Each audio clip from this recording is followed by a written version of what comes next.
and welcome. So we have some of the ASUK team here tonight too. Many of you will know Kerry, ASUK's chief exec, and we have Sharon, who's chair of ASUK, some of the staff team, which is always nice to have, and some of our trustees, and then people in Turkey and in Spain and in Ireland and in Germany. So that's fabulous. So I think we will actually start because the plan tonight is to go from 7 o'clock till 8:30. There are 2 lectures and there'll be some time for questions and answers after that. So I've a few slides to start with, just kind of the domestics really. So I'll ask Catherine to control those for me. I will endeavour to speak slowly. I appreciate not everybody speaks English, and I'm sorry that we're only doing this in English. However, we will send the recording afterwards, and you're very welcome to translate. Some of you may be using Translate, Google Translate. So, huge welcome to everybody. So happy that you can join us. 7 till 8:30, that's UK time. We'll try where possible, and certainly Pietro and Marina will answer questions, but there may be some questions that we don't know, and we'll try and capture those so that we can get back to you with some of those answers where possible. Your microphones will be on mute as the 2 presenters, and then we will unmute for the questions. However, there's also a chat box, so if you have some questions and you can manage the chat box, we'll capture those questions too. We are recording today, and we do use some of the photographs on the website when we upload the recording or the presentations. So please, and occasionally on other social media channels. So please, if you don't want to have us use your photos, just make sure your cameras are off. Okay, so welcome and introductions. Those of you who hopefully do know me, my name's Anne Chivers, and I do some of our international work. Professor Pietro Maffei will introduce himself. He's based in Padua in Italy, and Marina, which is a lovely picture there with her daughter Valentina, is going to talk about kind of education and some of the early years, and really talking about her experience with her daughter. Next slide, please. So very warm welcome. World Alström Day tomorrow. And many of you will know Carl Henry Alström was born on the 3rd of May, 1907. We've come a long way since that, and hopefully we'll continue that journey of knowledge and information and experience for everyone in our Alström community. Okay, thank you, Catherine. So I'm now going to pass you over to Pietro, and he will be able to introduce himself. Thank you. So good evening again. So let's go to this topic. I will talk about, as you see on the right side, I try to do a mix of research, networks, assistance, and patients as well. So thank you again for this opportunity. I'm working in Italy, as you see here, in the Veneto region, as the region of Venice, and the University Hospital is in Padua, as you see here. How did it start, my work with the field of Alström syndrome? You see here a slide in which, in a family meeting, Professor Nicola Sicolo, my mentor, it was 2015 in Montegrotto Terme near Padua. And you see here also Robin and Jean Marshall. But everything started before, you see here, exactly in 1998, when we wrote the first letter to Jean Marshall. The authors were myself and Monica Imi. And you see here that we reported about a possible patient which might be affected by Alström syndrome, and we reported a list of, clinical features that could be related to Alström syndrome. And this feature was exactly what was reported by Carl Henry Alström, which described for the first time Alström syndrome in Sweden. He was a psychiatric specialist in psychiatric, and he worked in Stockholm Hospital in Sweden. And at that time, he reported about a syndrome which a young boy affected by neurological hearing impairment and retinal degeneration and obesity. And then after this description, there were two other second cuisine, and he, at that time, he suggested that there was a syndrome with apparently a recessive inheritance.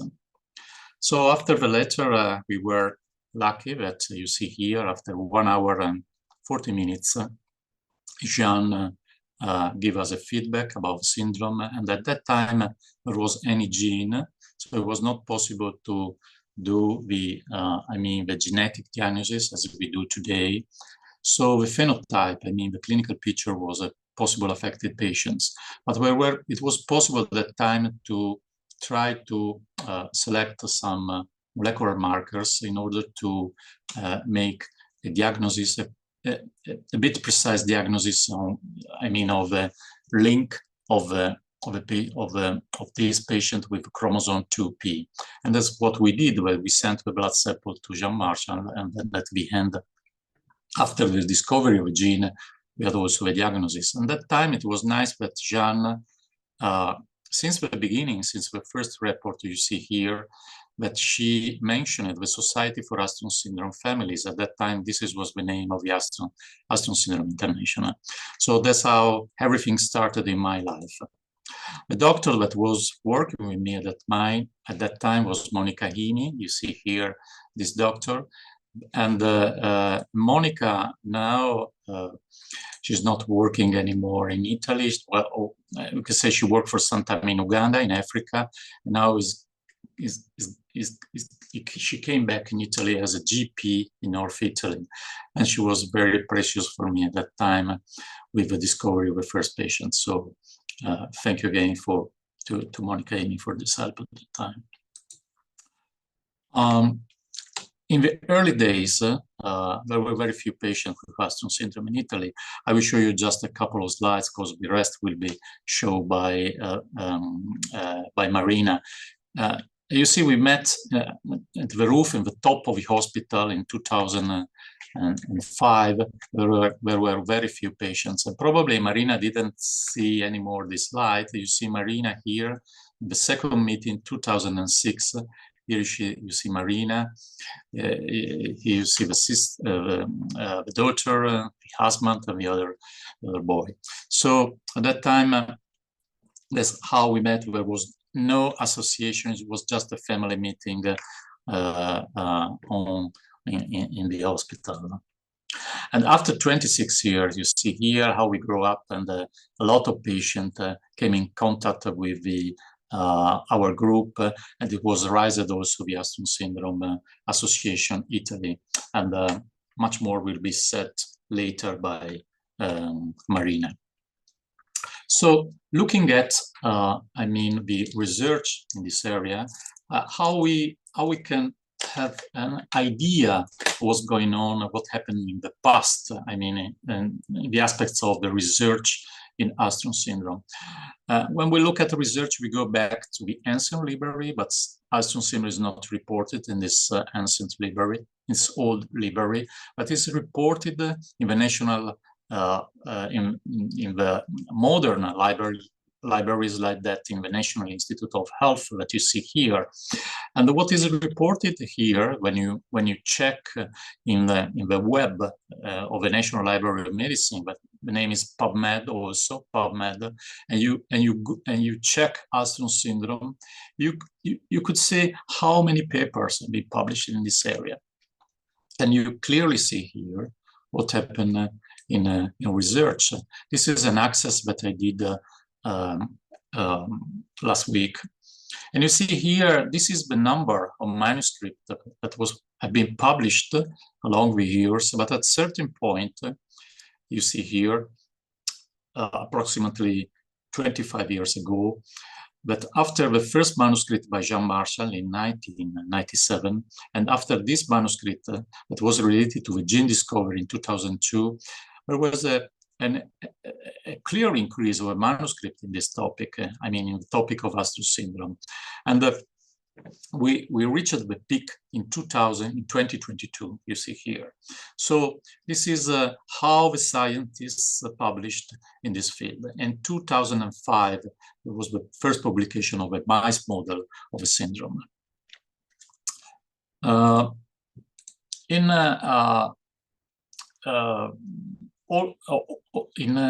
these databases, we may reach also, we have an idea of a document of the people who worked in who published in this area, and you see that most of the publication have been done in USA, but a consistent number from UK, Italy, Germany, France. This is countries. These are the countries including Spain and Turkey, Canada, China, that published a consistent number of manuscripts in this field.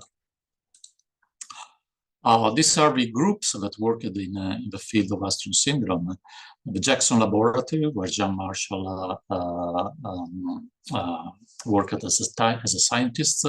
You see our university, the Birmingham University and the Queen Elizabeth Hospital in Birmingham, the Torbay Hospital in UK, and the Vigo University in Spain, Strasbourg University, and the INSERM in France.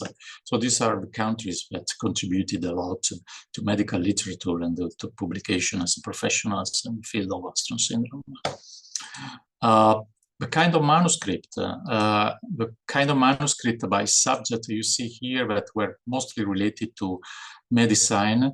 You see that it means that this range of manuscripts are mostly related to as a clinical picture of a syndrome, and 30% of the manuscripts are related to biochemistry.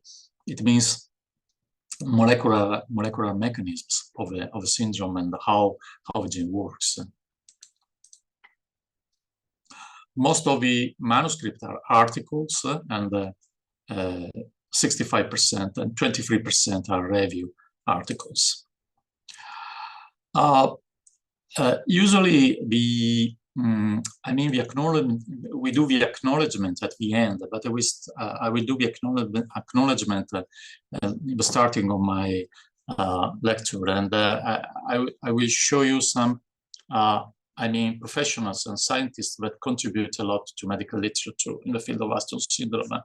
And you see here Jürgen Nargert and Jean Marchal Jackson Laboratory, Claire Francomano, Gail Collins from Jackson Laboratory, and Rob Bronson from Harvard University, in all of them in US. This is the group of UK scientists, Richard Pazzi in UK, also Tim Barrett in Birmingham, Tarek Hewitt, and also Rich Steed.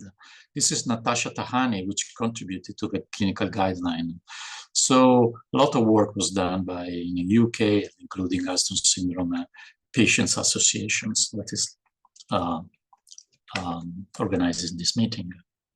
This is another group of scientists, as you see here. This was a meeting in Strasbourg, in France. And at that meeting, there was some of the people that I presented before, but also a group from France, like Mr. Marion, Helen Dolfus, Diana Valverde from Spain, Rob Sample from UK, Jean Muller from France, and Kate Parkinson from UK. You remember that Kate Parkinson did a lot to set up the UK Patient Association, and on the back you see the husband of Kate Parkinson. So I'm very, I had to do this since the beginning because all these people did a lot of work for Alström syndrome. So it will a lecture I did, by myself, but there are a lot of people that work in this area, and I have to talk about the collaboration that we did with all these people. Here you see some of the authors of the manuscript published by our group in collaboration with UK, US, and other groups. You see Vera Bettini, Elisabetta Zulato, Sara Romano, Francesca Favaretto, and Gabriella Milla, and Francesca Dassini. So all of them contributed a lot to my work. This is the chief of my clinic, Professor Vettor in the middle, myself, and this is Silvia Bettini, who did also latest contribution in with work in liver disease. So going back, let's start with this lecture. How did it start, everything? For those of you who don't know, it's interesting to see. This is Bar Harbor in the US. This is a Canadian border. And this is the Yarmouth country in Nova Scotia. And you see two mothers. This is John Marshall from Jackson Laboratory. This is Sandra LeBlanc. And they came in touch. They came in contact with each other. Bar Harbor lab was interested in developing mice model in the field of the retinopathies, because the chief of the lab was a scientist in the field of retinopathies. And they were interested to work in this field and to found the possibility new gene in this area. And through this work, they have been the possibility to see that in a Yarmouth country, so just near Bar Harbor, there was a group of patients with a rare disease that were affected by Alström syndrome. So this is the cat. This is the catamaran that was traveled many times of the day, and that gave a possibility to Jean and Sandra to meet in person many times. So, you know, actually, how much we are struggling with registries and information that could come from registries. This is one of the ancient registries that we have in the world. Registries that come from the church, from the birth registries, just an example, or death registries. And that time, exactly from here, from the harbor to the county of Yarmouth, Jeanne worked a lot into not exactly this church, but a church, I mean, in that area, to work along the registries. And she has been able to go back in the genealogical data of the kindred of more than 160 individuals that were related. You see in the lower part of the slide that were related in some way with people, with few people affected by Alström syndrome at that time.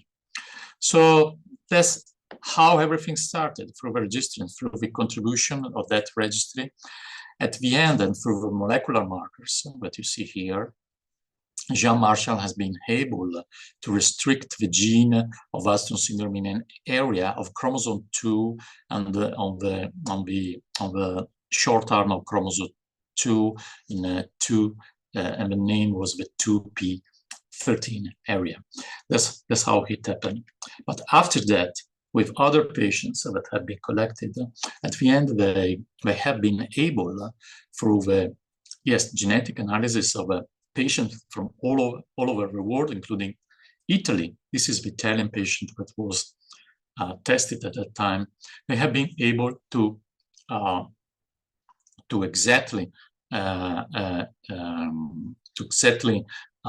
give us the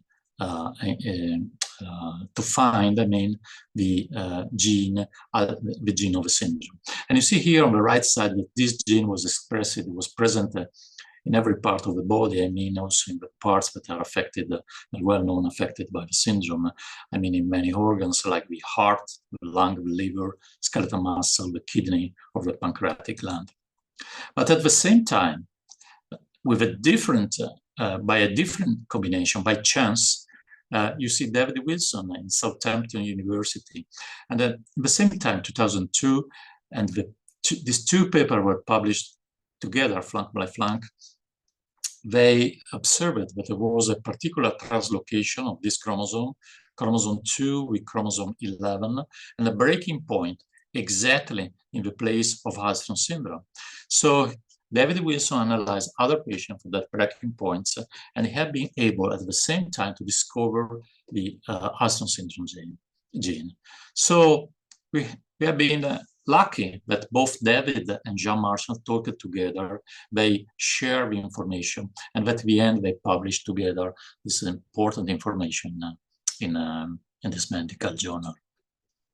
So after that, we collected a lot of data on Alström syndrome, and in this quite important manuscript with a collaboration of many scientists in the world, Jean Marchand was able to give a general picture that you see on the right side of the syndrome with a timeline of the clinical features. And also this manuscript was very important to know, to understand what happened with patients. So after that work thanks to the lot of data that we collected by this manuscript, we have been able to publish a guideline with criteria to do a diagnosis in Alström syndrome, of a genetic diagnosis, or in cases in which the gene was not available, or the gene was unknown, or not all the mutation was available. We have a range of clinical features that we named as a major and minor criteria that were by which was possible to make a diagnosis with a minimum criteria to make a diagnosis. So this was a combination of a clinical picture according to the age group you see here, before 2, 3, 14, or after 15.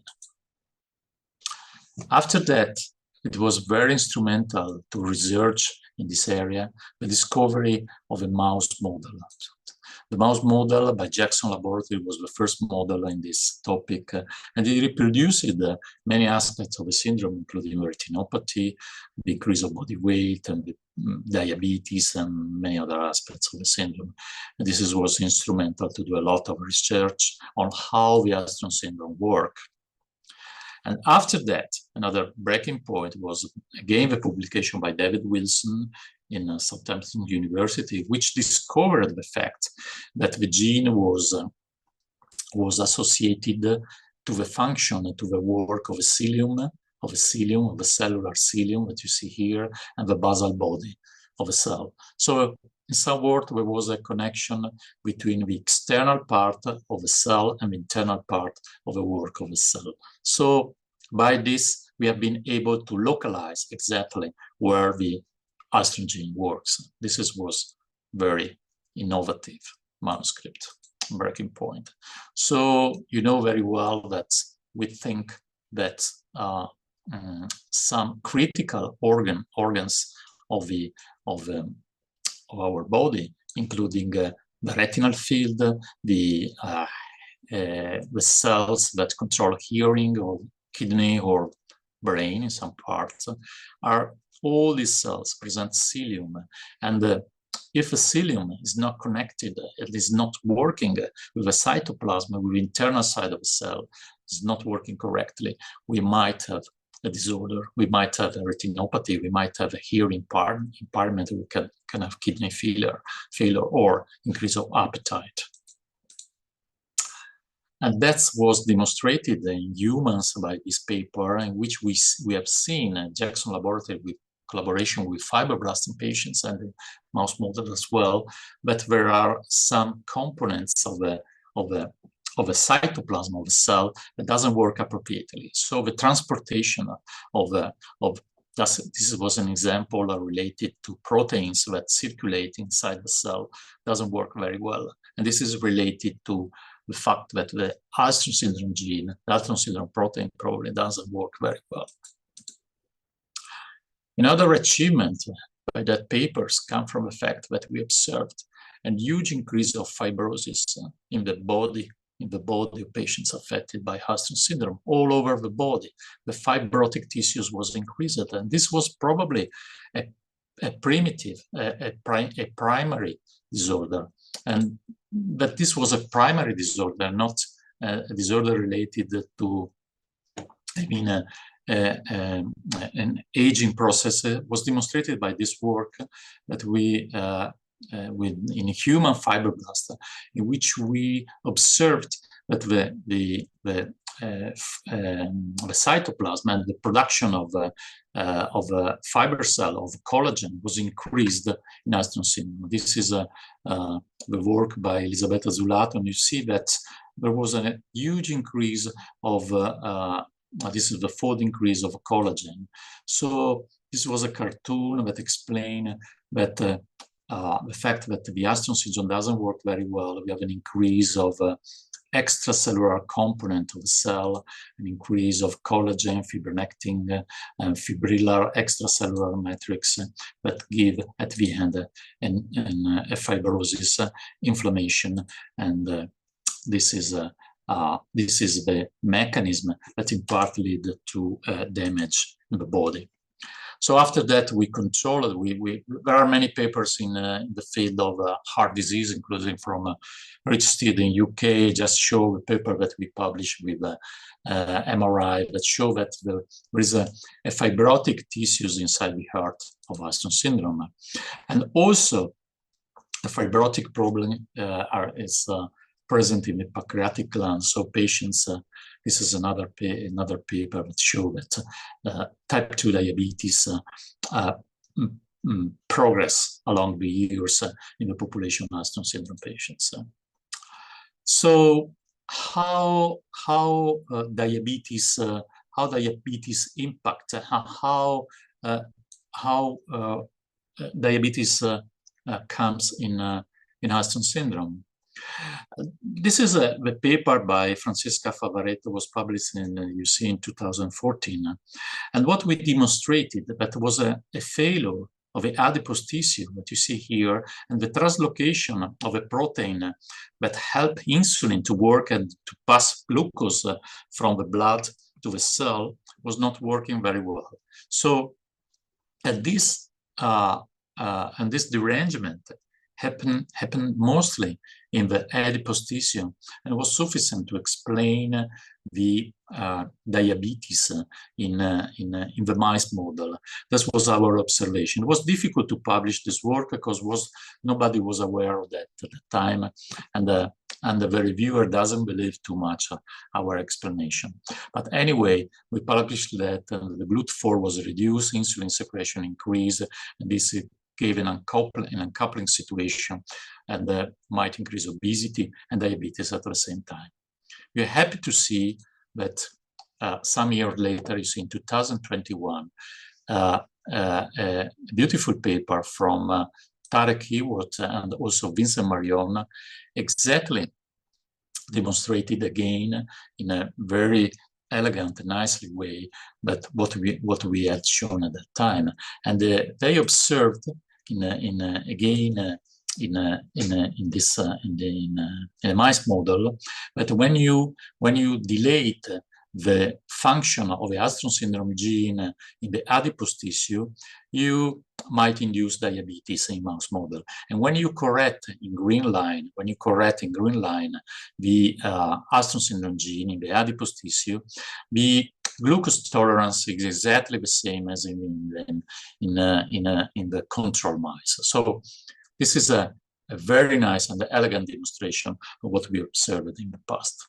So this was confirmed, and this was confirmed again also by the work that did the Robin sample very recently this year, in which he demonstrated in another nice mice model, new mice model, in which he deleted the gene in the mesenchymal tissue, a knockout mice for mesenchymal specific knockout, which is related to adipocyte. This was sufficient to cause adipose failure and diabetes.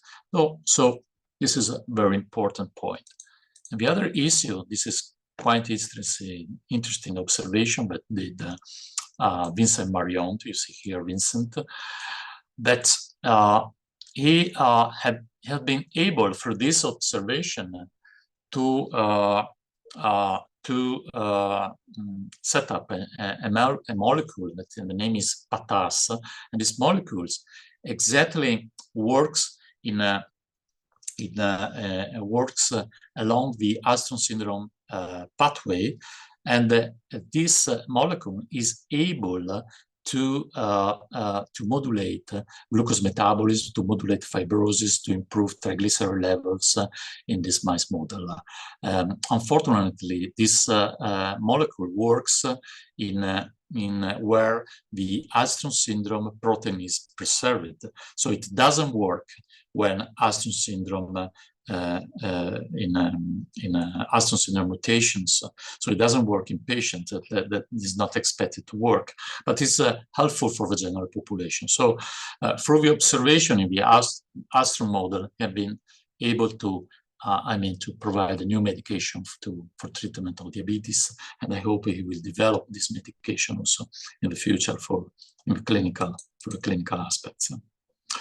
So again, you see here a work by Tareki, what adipose tissues is very important, that could infiltrate also the liver, and we know that the liver is quite crucial in metabolism, and unfortunately in Alström syndrome we might have a fibrosis in the tissue, and they clearly well demonstrated with fibrosis and the infiltration of adipose tissues in the liver. So and they have been able also through the ultrasound to demonstrate that fibrosis was possible to check the presence of fibrosis in Alström syndrome patients.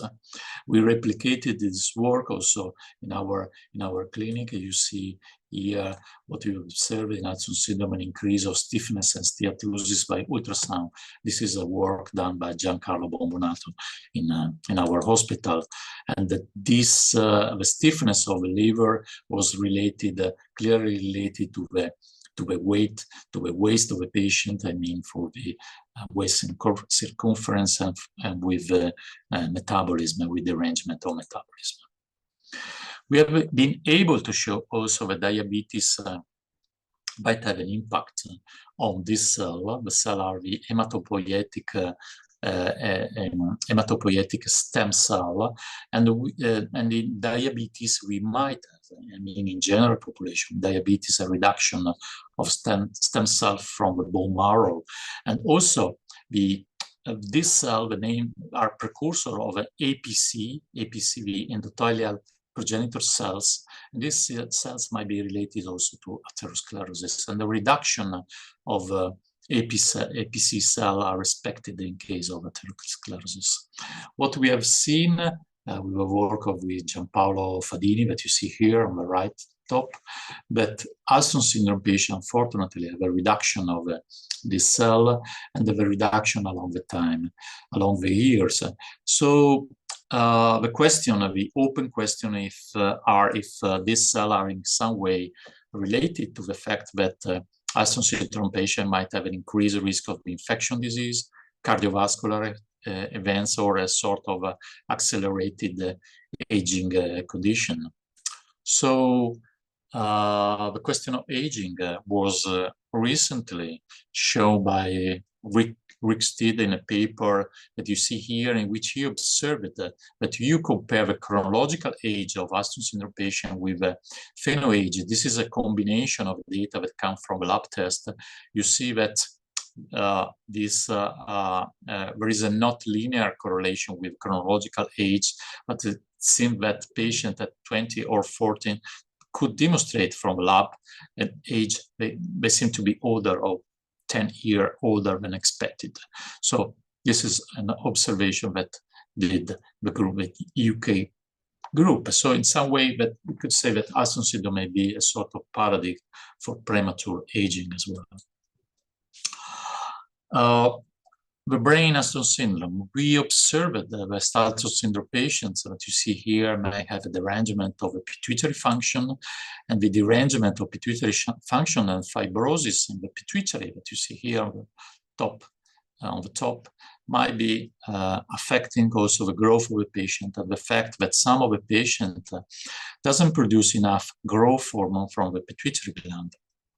What we observe also, and you see here the work of a neuroradiologist, this is Renzo Manara, and you see here the spectrum of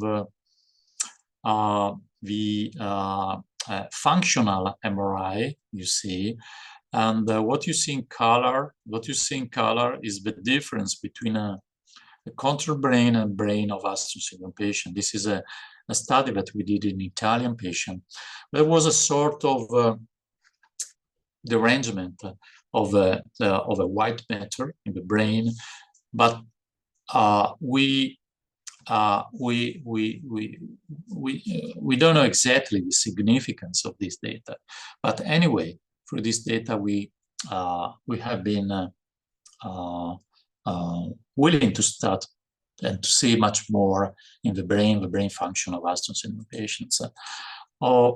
What we discovered in Alström syndrome patients that they suffer of apraxia. What is apraxia? You could think about apraxia if you see this patient. When you have to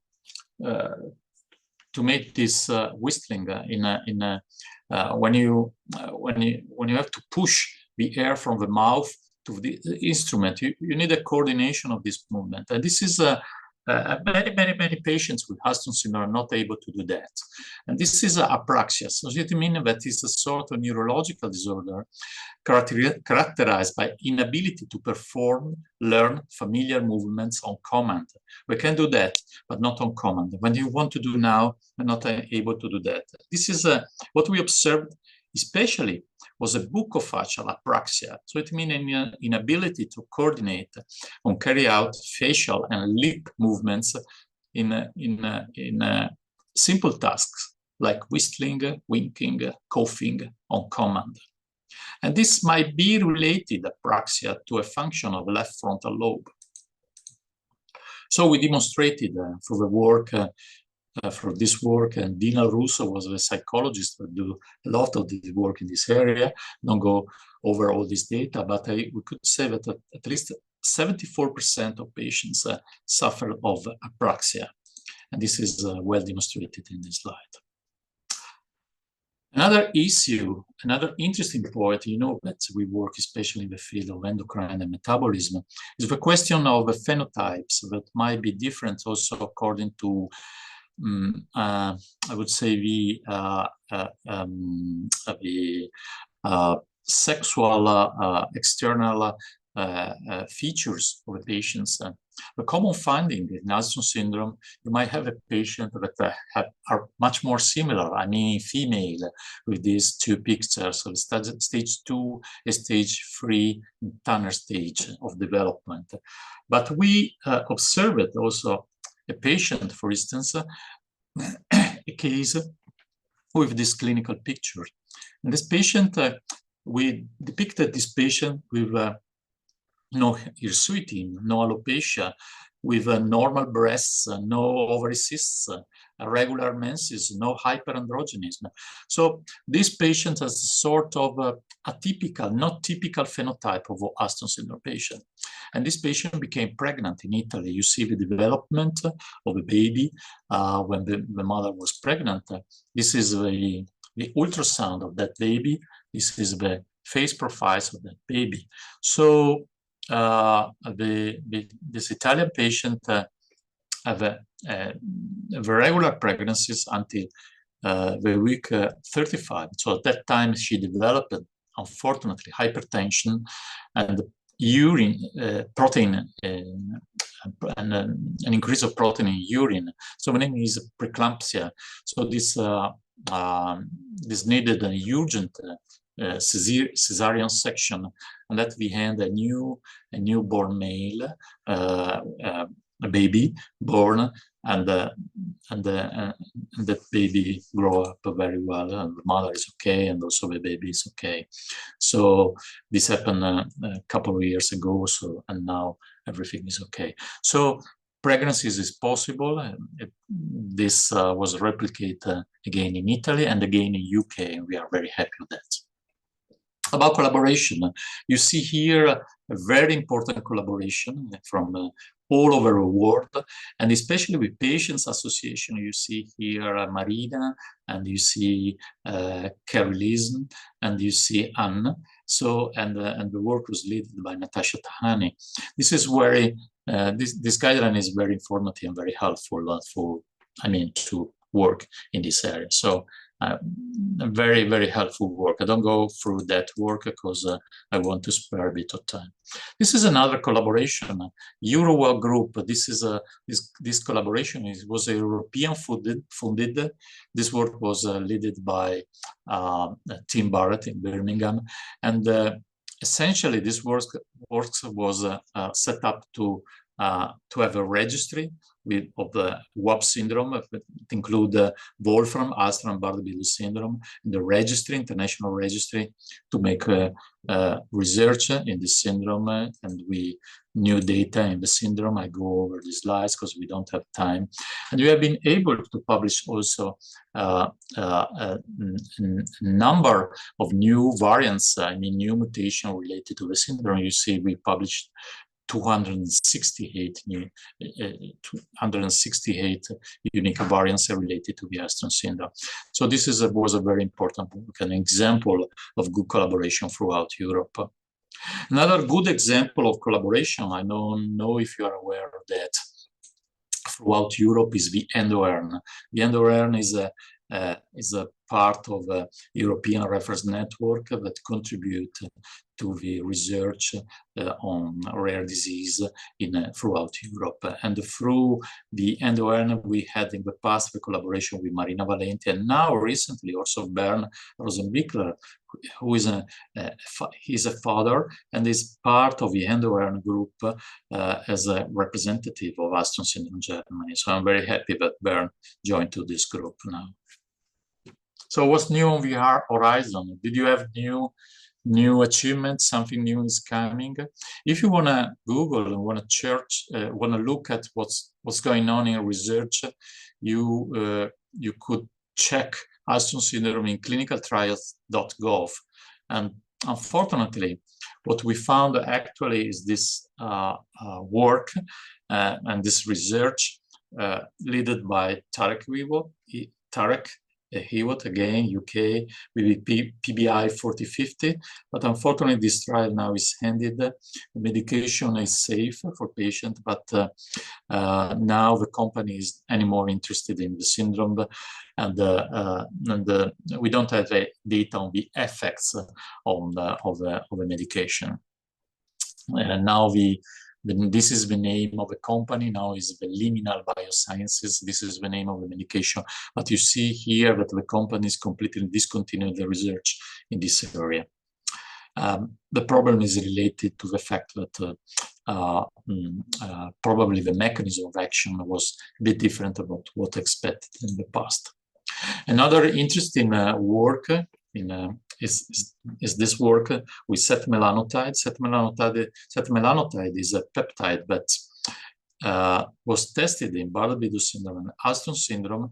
In a trial, they tried to demonstrate the effect on food intake, reducing food intake in patients, but at the end, the medication now is available in Europe for Bardet-Biedl syndrome, but they requested more data for Alström syndrome patients. Although you see this paper, again, Tarek Hewitt contributed to this paper, that you see in a single Alström syndrome patient, how much weight was reduced through the effect of this medication. Also, the control of hunger was well controlled under this medication, but there are not enough data at this point. Another interesting basic work is the fact that you see here. This is a basic work it was done with in the lab, but we might restore the celiogenesis function in patient fibroblasts. And this is done with some compounds that you see here. This is a model, and this is a proof of concept of the fact that we could in some way restore the exact anatomy of the basal body, where Alström syndrome is represented in a mycelium that is disrupted in the mutant fibroblasts. So this is a proof of concept, and we hope that this comes to the clinic. In the meantime, there are interesting data by the fact that the hearing impairment could be replaced by surgical procedure, as you see here. This is the case of in the case of Italian patients in which we not myself, but the patient that we follow in the clinic, that the surgical procedure with a cochlear implant have been able to replace very well the hearing loss of this patient before, and you see after the cochlear implants. And where what is the frontier? What we can do more for patients, but I mean, not only the medication, but there any surgical procedure. This is the lung transplantation. Her lung transplantation was published, kidney transplantation, heart transplantation again recently, and the liver transplantation this year. So transplantation might be a possibility for patients when we have you know, unfortunately, in some of the patients, the possibility which you have an end-stage heart failure or kidney failure or liver failure. Of course, kidney failure might be supported by dialytic treatment, but liver failure, heart failure need transplantation. And this is possible in Alström syndrome, and is well published. So I go to the end. I gave you some curiosities about the Alström syndrome gene. Are you aware that we could study the gene function studying the fish, this kind of fish, the name is zebrafish. This is a model that scientists might use to study some alteration in the body shape, on the function of the body's function of the organ, including the retinal field, the skin, neurons, the heart, metabolism, and so on. And this was done in Alström syndrome that you see here. This is a model of fish, a fish model, the zebrafish model of Alström syndrome. And we hope that in the future, new data, more data come from this model. Are you aware that this is another interesting paper you see by veterinary scientists? You see here that this model of cat model, this is the Sphinx cat, have a mutation in Alström syndrome mice gene that probably predispose these patients to the heart hypertrophy. So a different model of heart derangement modulated by Alström syndrome gene again. And do you know that also the Alström syndrome gene might be related in some way to the tumors, to some type of carcinoma? Because the Alström syndrome gene, this is in general population, affect the replication of the cells. So this is new studies that are coming out in this area. So this is really approaching the end. And do you know that this is my hospital now? And in the future, there will be a new hospital in the next few years. And I know if I will see the hospital when I will be retired at the end, I don't know. Anyway, this is the hospital. This is the future of Padua University Hospital. And just to the end, I want to thanks again all of you, and thanks to the people who are working now in my in the clinic with Alström syndrome disorder, especially Francesca Dassia, the clinical, and Sara Brandolese. She's the data manager, and she is helping me a lot to follow patients. This is the group of nurses from the lab tests. So thank you again for your attention, and hope to have gained a bit of time for Marina and the others. Thank you.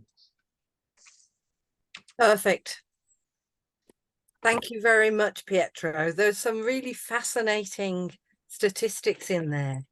I particularly was struck by the kind of your date in 1998, where there were, where Jan said there were 34 families in 7 countries. Really? Gosh, what a difference now. Yeah. So we're going to open it up to some questions, and we've got a question online. Okay. Which is, the question is, how is the brain affected? Oh, this is an important topic. The first thing to say, there is any doubt, there's no problem of IQ, I mean intelligence. Intelligence is okay. So people have to be, I mean, supported with education, and the people with Alström syndrome may graduate university and reach best topic of education. So this I want to be clear on this point. After that, we know that yes, patient might have some, I mean, derangements related to, I mean, psychological issues might be, or some performances, but we don't know a lot about these performances, but we observe it clearly. And probably you as mothers have observed it, but if you ask people to, when doctor wanna visit a patient with Alström syndrome, you ask patient, please breathe. They're not able to do that. This is some impairment, and the lung specialists, when want to test patients with pulmonary function, have some problem to do that. It's impossible to do because there's no coordination. So this is part, it's not anything with intelligence, or I repeat, but it's something that is related to the brain, of course, something that we don't know exactly. Maybe related to the mouth, maybe related to the coordination, but probably something starts from the brain. So we don't know too much. I would like that in future we understand a bit more on that, because one point of the brain, and this is quite important, I think, is the pituitary and the hypothalamic issues, because there is something that doesn't work very well that might be related to hyperphagia. So patients, some of the patients, not for all patients, because we have several patients that are slim since the beginning and remain slim around the age, but some of that, many of that, suffer in the early age of hyperphagia. So in that case, there is something that is related to the brain and the circuit of the brain. And the mice model or fish models or knockout models, this is very nice, the model that Rob Semple had now. So I suggest the UK group of and the UK associations, Alström Syndrome UK, to support the work by, yes, Rob Semple, because he observed in his model that that are particular neurons that might be affected in his models and that might be related to food intake. So I'm sure that in the future more data will come from Rob Samples in that point. So many things to do, a lot of work more. a lot of work. Okay, so I can see people's names and some people on screen. I'm just kind of checking in if there are any other questions from people. Either raise your hand or probably speak. Okay, so another question for you, Pietro, which is quite an open question, is what do you consider are the three top research priorities? The first one is what the patient are asking more is the vision issues.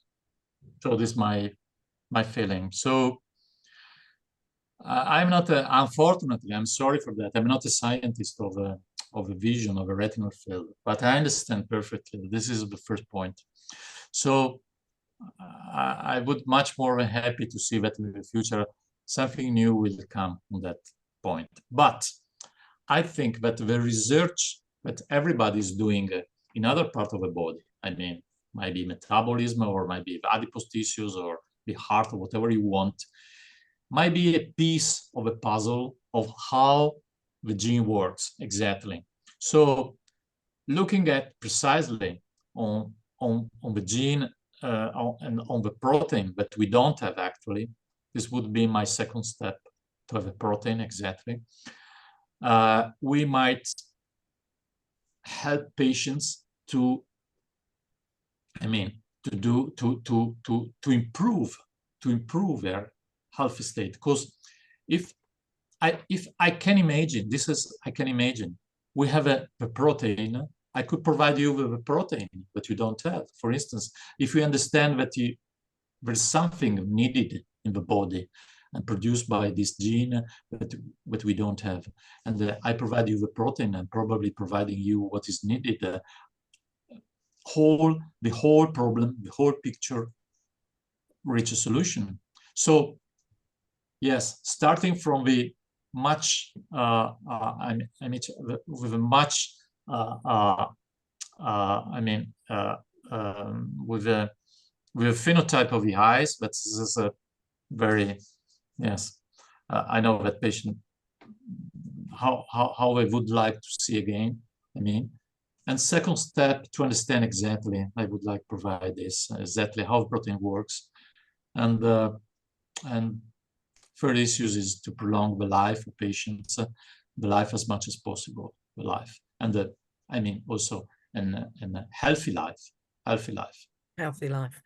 Yeah, and we've done quite a lot of work, collectively, all of us in the AS community and with clinicians and families around kind of health and diet. So thank you for that. There's a question from Chase, who is in the United States, president of ASSAI. Chase, do you want to ask a question? You've got your hand up. Yeah, I guess hi everyone. Hi Pietro. Hi, Chase. My question is just what's your opinion and sort of your feel about either research into like current drugs on the market or better utilization of the drugs that we already have on the market to sort of try to help with symptomatic or even, reduce disease burden in certain areas. In my experience, I think that a lot of like improper prescribing can have a lot of negative effects. And I was just wondering what your thoughts on that were. Yes, actually, as far as I know, we don't have on the market, a medication, but I have a target, the Alström syndrome gene or the protein, and things we don't know. We have a range of medication that are helpful for the patient, a lot of medication helpful for the heart function or the liver function or the lipids or hormones that could be replaced. And also the medication for diabetes are very helpful, and they might be useful to control also the food intake. Some of them. There is a beautiful publication done from a UK group with GLP-1 receptor agonist that seem to be working also in Alström syndrome patients. And that medication are also the new one, especially I don't remember, but the new GLP-1 receptor agonist, the semaglutide, have an effect, also strong effect on the food intake. So this is this might be the future. Using medication that we use in diabetes or another disorder, we apply that medication for Alström syndrome. It would be nice to see, I discussed with Vincent Marion about that, but you have seen he's studying, and he will provide medication for the general population that works for diabetes affecting the adipose tissues. But I would be eager to see if that compound might work as well in Alström syndrome patients. So, because we can't say, this is my view, my personal view, but this is a sort of turn off of the gene. It might be working in part. So I wonder if that medication might be helpful also for Alström syndrome patients. And I will pressing Vincent Marion to try, at least in the mice model or in other models, to increase the dose of that medication, see if it works also in Alström syndrome patients. But about medication, I have any other input? I'm sorry. Okay, I think hope that was helpful, Chase. And thank you, Pietro. We've got another couple of questions, but I'm going to suggest because they're quite general questions, that we move those to the end of Marina's presentation. And I think they're questions also that the AS community might want to contribute to. So on behalf of all of us, Pietro, thank you very much for your time tonight. We will capture those slides and some of the questions and answers too, and they will go onto the AS UK website. Okay. So thank you again. I stay tuned. I stay here. Okay. Yeah, fascinating insight. Yeah, so thank you. Okay, so I'm now going to move on to Marina. She too will introduce herself, and it fits very nicely with Pietro's presentation, because Marina is going to look at and talk about education. So over to you, Marina. Good evening, everybody. So let me just try and share my screen. One moment. Can you see my screen now, my presentation? Yes, we've got it. Are you able to go to full screen at all, or is it? Yeah, let me see if look. Okay. Oh, brilliant. Yeah, that's great. We can see that. So I'm in Rome right now, and a storm has just broken and it's hailing. So I don't know if you've got background noise. I hope everything's going to go well. So good evening, everyone. I'm Marina. I'm from Italy. I'm part of ASSAI, the Italian Alström Association. And this evening, I'm going to be speaking to you not about the association, but about our personal experience of school and my daughter's whole schooling career from kindergarten right up to university. So do keep in mind that, you know, every Alström person is very different, and this is our experience here in Italy and in our region, because things change from region to region. When we first got the diagnosis of Alström, I think I was so caught up in everything medical and therapies and support, and obviously the whole thing is emotionally overwhelming. So I can't actually recall taking any practical steps to making learning and the world more accessible for my daughter. I think I did do it instinctively, but now that I think about it, I think that we could have done a lot else. So my daughter was born in 1999, and internet had been around for a while, but it was only in 1998 that Google was born. So in actual fact, nowadays there's a lot online that can help us. But if only I'd known, I think I could have done so much better. Now, yeah, there's lots to find, but the experience of sending children to school and working with institutions, etc., did teach me, because I thought that we would always get the best possible help, you know, necessary. But in school situations, etc., so often experts provide what funds can finance and not necessarily what your child needs. So I learned that you really do need to know what your child needs. I'm just going to move this over so that I can. So I realized that in actual fact, there's a lot that we can do so normally from day to day to help our children face the future and things that will help them with learning. A newborn child starts realizing what the world is about with sight, and they start with social interaction and naming. All we need to do is sort of shift our awareness and start seeing the world in a different way. The world is not only made of sight, but we can see it through taste and smell, touch, sound, and space. And all this can be done in a jocose way. Make it fun and have fun and make it part of daily life. So every child is different. Adapt to your child, motivate, never force them to do something. Now, the Italian school system for blind and partially sighted. I just wanted to mention that when my first contact even with Dr. Maffei, he's encouraged us to teach Valentina Braille, and this was the information we were getting from all the doctors. What was the situation when Valentina started school? So in 1977, an Italian law was passed which closed all the asylums and special schools in Italy, also for the blind and partially sighted.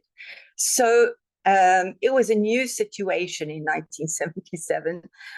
They supplied special needs teachers for the schools, but there was still no tools, no experience. Teachers never had the credentials, and there was no training.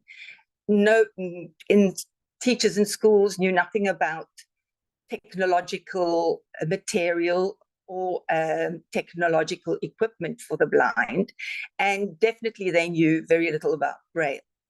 So our daughter came along many years later, and by that point they had introduced this figure called a typhologist.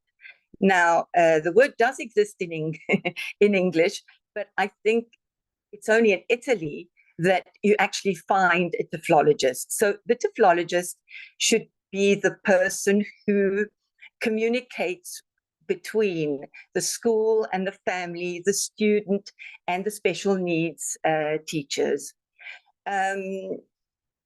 Unfortunately, it's only in recent years that they've started finding and setting up courses to train these people. But at the time that my daughter started school, the typhologist was very good at psychology and Italian, but she really knew nothing about the world of the blind. So she did take on the sensory support assistant, who we were very fortunate. She was an expert on Braille. She could transcribe Greek and Latin and maths in Braille. And she was very clued up on the world of the blind. Unfortunately, the typhologist did not appreciate this. And so our daughter started off with her in the at kindergarten, but by the time she got to the third year of elementary school, the typhologist made sure that this person left, and she actually left teaching blind people completely, which was a great loss. So from that point onwards, there was really nobody to teach my daughter Braille at school. We did have this person who left continue privately at home, but in the third year of elementary school was the moment in which she should have started using Braille at school, and this was not allowed. So this is our story. I'm not sure what the support is in your country. So this is a touchy question very often. Is Braille obsolete? So as I was saying before, I really thought that we'd be doing Braille with our daughter, but I was told that it was complicated, unnecessary, not a useful tool, and in fact that I was just an ambitious mother. Braille is really discouraged because the school system lacks qualified instructors, and so fight for it. I remember Jan saying, advocate, advocate, advocate. Why is Braille important? So being a language teacher, I do know that there are 4 skills that are necessary for learning a language, and that is reading, writing, listening, and speaking. And if you only do listening and maybe possibly some speaking, you're going to not end up not being completely literate. I mean, everyone has different objectives. Not everyone wants to become academic, not even all Alström patients, but certainly learning to write is essential. So there is little correspondence in English between phonetics and spelling. Italian is a phonetic language. So you say rosa and you write rosa. In English instead, you say enough, E-N-O-U-G-H, and Y is G-H pronounced. You say though, T-H-O-U-G-H, and the last G-H is not pronounced at all. So this is just to explain why it's even more, it is important to learn Braille, because you need something tangible to organize new language, spelling, and structure. You can't just be literate by listening. And even just the rudimentals of Braille can help with identifying labels, medicine packages, following directions, and certainly even Alström people who still have good eyesight, Braille can help take the strain off one's eyes and one's back. Use the sight to watch television, to play sport, but studying can be helped with Braille. So if you're going to help your children learn Braille, even if they don't know they're learning Braille, and even if they're never going to need Braille, it's just becoming aware of the world in a different way. Children need to distinguish between soft, hard, smooth, rough, you know, the tactile part of the world. And there are all sorts of materials around us all the time, like pasta, different sizes and shapes, crinkled paper that makes noises, tissue paper, bubble wrap, all these things.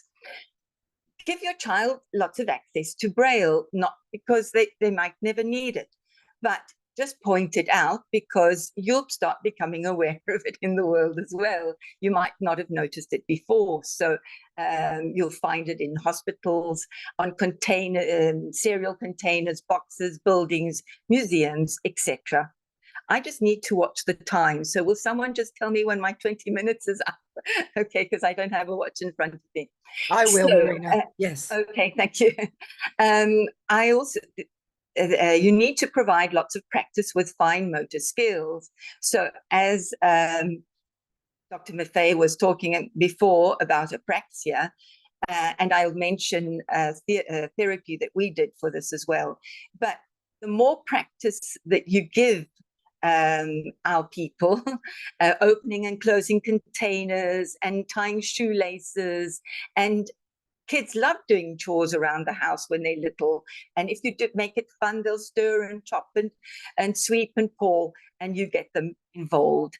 Then sort, match, and categorize items like coins and pasta and leaves from the garden, make them feel the different shapes, sort them into different containers, make sensory boards, sensory tiles, sensory walls, and help your child understand position, direction, spatial orientation, what's up, what's down, what's in front of you, what's behind you, that sort of thing. And this will help for orientation and mobility training, which they might end up doing. Get children used to feeling the terrain under their feet. Is it a smooth surface? Is it tiled? Is it sandy? Is it squishy? And this will prepare them for tactile tracks and to form other reference points. White cane training.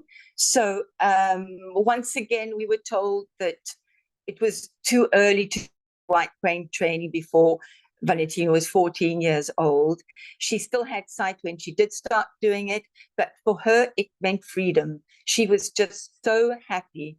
I found this article online by Jo Cutter, and she says that the child's first mobility teachers are their parents. You might like to look it up. Practice counting, and that once again can be done in a normal situation by counting the laundry, the cutlery, make counting cards. And then you're doing all of this and you get to nursery school. So as I was telling you before, we were fortunate because we had this really clued up assistant, and she started with sensory stimulation. She also set up a project where the whole class was taught the rudiments of Braille with lentils. The children didn't know they were learning Braille, but they learned it. And I wanted to explain the Marrakesh Treaty before I go on to nursery school, to primary school and high school. So the Marrakesh Treaty was really about copyright. It was adopted on June the 27th of 2013 in Marrakesh. And the aim was to create a set of exceptions for the benefit of the blind, visually impaired, and otherwise print disabled. So it sets a norm to have a domestic copyright exception for certain categories. And in Italy, the agreement is between the Publishing Association and one of the blind associations. Basically, when you need a digital book, you have to go through certain libraries or centers. And I'm not sure how this works in the USA, etc. But in Europe, there were 94 contracting parties, and Europe joined as a bloc. I believe that the UK adhered to this project as well. So once we started primary school or elementary school, Valentina's books were enlarged ad hoc for her with the print that she needed. And she already had very little sight at that time. I think Arial and Verdana at 36 and 48 is what she finished up with, but she certainly didn't have enough vision to use low vision devices and magnifiers and enlargers. Well, at least she wasn't comfortable with them. So do keep in mind, though, for all these devices that you need the suitable software.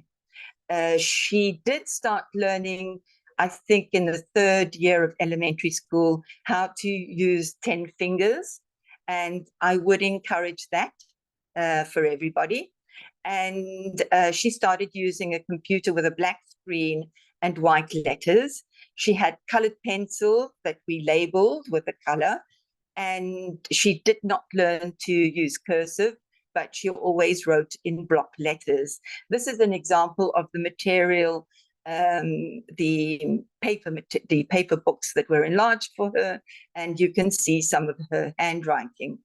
Now, we were talking about some of the difficulty that that Alström people have with fine motor skills, and Valentina did this method, which I believe is international, started by a man from Israel. And it sort of helped reorganize connections between the brain and the body by doing all sorts of exercises.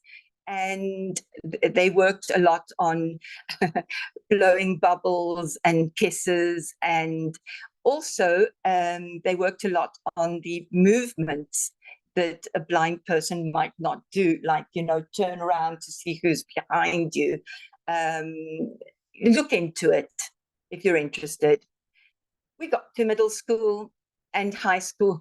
At that point, she no longer had any paper books. Everything was on a digital file, and the books were transformed into Word. By that point, the books weren't always arriving promptly from the centers. And so my husband started scanning and OCRing, and then I was editing these books. And so she would use them with, she started with JAWS, and then she transitioned to NVDA. The problem is always with the language, history, and geography books, because the photos and the columns are terrible. It really requires a lot of editing. She was taking notes on the computer in Word format, and she was using her Braille note at home. Unfortunately, always for the reason I explained before, she was not allowed to use Lambda or Edico, which is the free source version of Lambda. I believe you have Blind Math and Nemeth in English-speaking countries. So she always had a special needs teacher and a sensory support assistant, and she was allocated extended time and for tests and exams. I just wanted to mention that I think in these days, this new device is coming out by Monarch, so produced by Humanware and the National Federation of Blind in the States. And it seems very promising. I don't have time to go into it now. I think I'll just finish off with university. Let me just check. What is the time now? And just a 5 minutes left, Marina. Okay, I'll finish off with university. By the time we got to university, we were enlarging we were scanning all of Valentina's books. So my husband got this professional scanner, which was really nifty. And she was recording with making recordings using Audible, Kindle, and she actually did most of her university during the COVID period. So a lot of that was online. So I'm going to encourage to do a lot of touching, etc. I'm going to invite you all to go to great places, to get on your way. And oops. Oh dear, where did I must have touched something. Okay, yeah, I probably clicked on at this point. I just wanted to say 2 words to thank Anne, because we all know that tonight is her last evening with us. And it's really been super having Anne around, because, you know, she's so competent. So she's so determined and so driven, but kind, compassionate. And she really contributed a lot to the Alström world. So thank you, Anne. Oh, bless you. Thanks, Marina. Okay. And thanks to all for you. bearing for me. Sorry, I went a bit over time there. No. That was lovely. Voice just came on. There was some Idag. fabulous, some fabulous top tips in there. I know you've always been keen on encouraging people to learn Braille, and some of the things you said about advocating for your child, I thought really resonated. So there's a couple of questions still online, that one for Marina and one for Pietro, if I may. So Pietro, one of the questions that has been in the chat box is to do with the hearing, and how much does the hearing affect people with Alström, and does it result in deafness?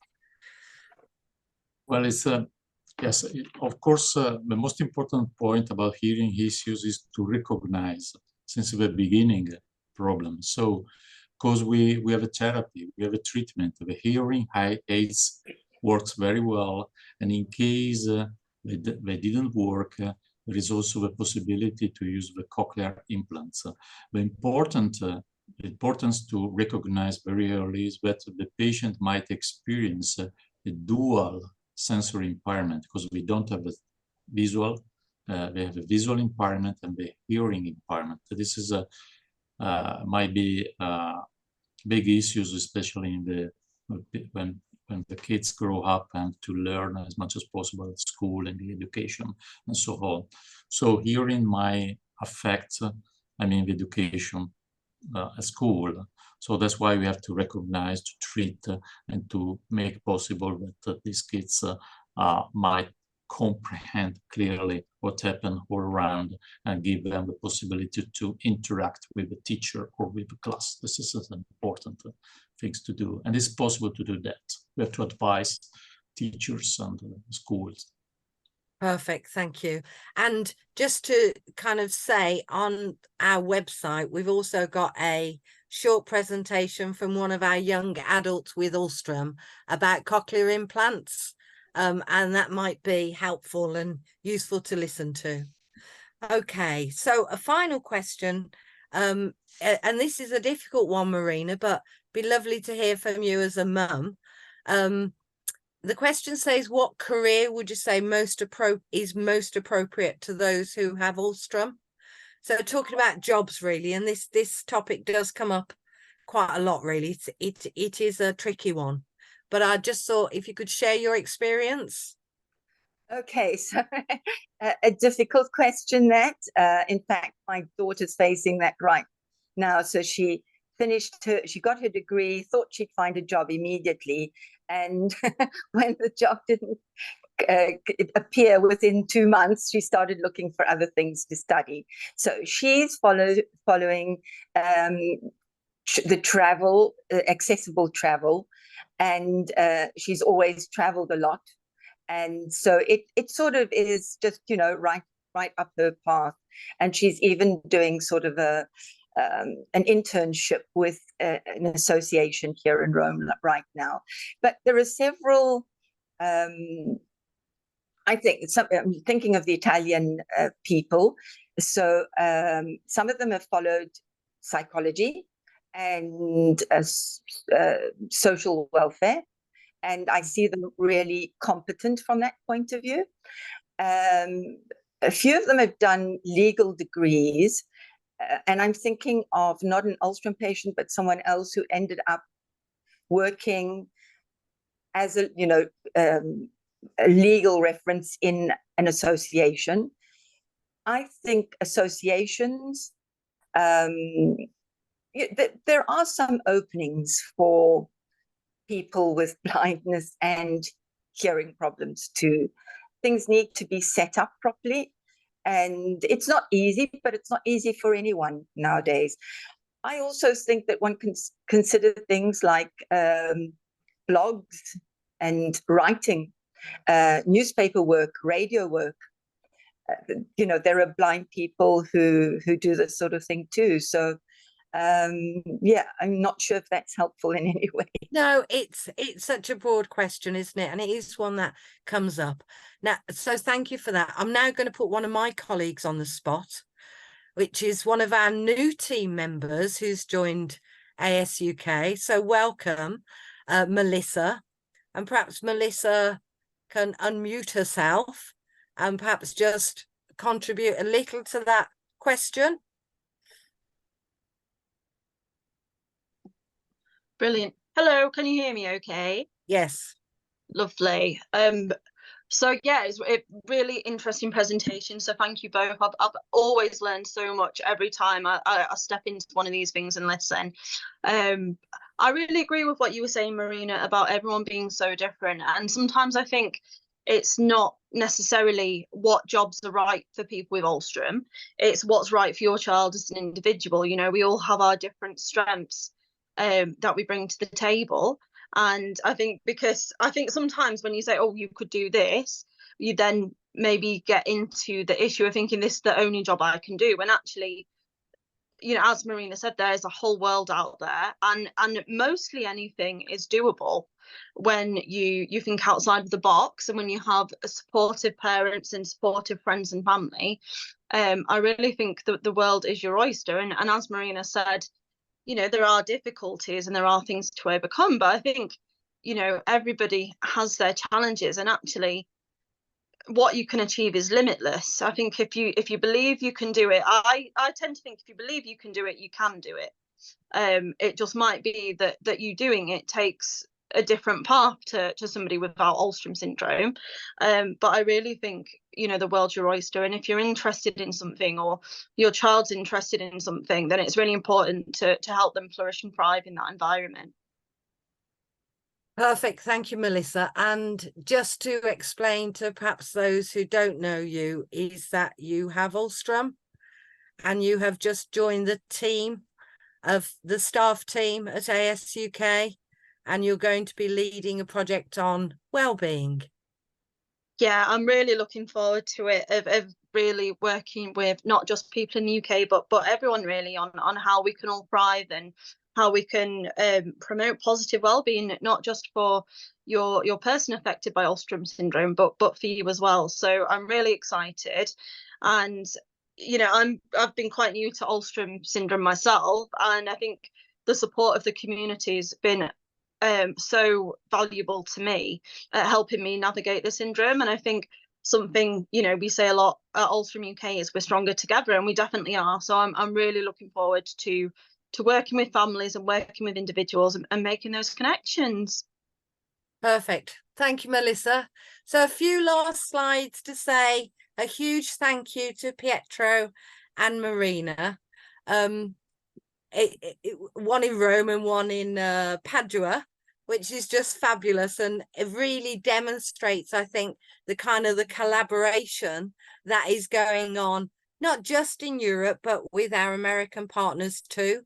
And we're delighted that we've got people from lots of different countries who have joined on tonight. So Marina, Pietro, huge thank you. Thank you, thank you, thank you. Grazie. Terrible pronunciation. No, so you are perfect. Beautiful. So a couple of final things to say, one of which is we've put a slide up that just says, please join us in 2024. We have a face-to-face conference, hurrah, on the 11th to the 13th of October, which will include a scientific symposium and families getting together. That's in Birmingham in the UK, and everybody is very welcome. If you would like more information, please get in touch with Catherine. Is there another slide, Catherine? Thank you. Okay, so this slide just says where there's further information on our website, and that's shared with other websites too, you know, with the one in Italy and the one in America, which is about the medical handbook, the patient registry, links to research papers, and I think it's the European clinical guidelines. So we have some links to those. A reminder of how important the patient registry is and collecting that data. Just thinking back to Pietro's comments about in 1998, there were 34 families in 7 countries. In 2024, we actually don't know the number. We know we have 92 folk in the UK, but we don't know the worldwide number. And the more people we can get to fill in that registry, the more likely we are to be able to answer the question, how many people in the world have Alström? Okay, and please keep in touch. Everybody's usually got Catherine's email. Do send her emails. Any questions, do send them to Catherine. And we've got our Facebook and our Twitter account. So the addresses are on there. When we put this recording together, it will have some of the presentation slides, but we'll try and kind of condense it and keep it fairly as a summary, really. So again, thank you to Pietro, thank you to Marina. And I was very lucky yesterday, Kerry and Catherine and I went out for afternoon tea, which is a very, very British thing to do, and just sat and ate cakes for the afternoon. So that's a big thank you to all of ASUK from me. And I'd just like to say a huge thank you to you, Anne. It's been incredible working with you over these years. A fabulous support to me and the rest of the ASUK team, but also to the global and international community as well. You've never lost sight of what's important. You've always held people with Alström at the centre of anything you do, every decision you make, but really pushed us all to work together, not just in the UK but beyond, and really value that collaboration. And I think, you know, you've taught us a lot as an organisation, a lot of what, you know, you're leaving the charity in a very strong position, and things, a legacy that we will continue. So from me, from everybody else, from the Alström community, thank you so much, and good luck, and enjoy your retirement. I'm so young to retire. Thank you. Thanks to everybody who joined us tonight. Fabulous that you could join us. The next one, I think, is probably in a month or so. But tomorrow is World Alström Day, so hopefully you'll all be able to chat to each other, whether that's online or through Facebook or whatever. And we're very thankful for everybody who joined us tonight. Final goodbye. Thank you, Anne. Thank you again. And Catherine, thank you. Bye. Thank you all. Thank you all. Lovely to see you.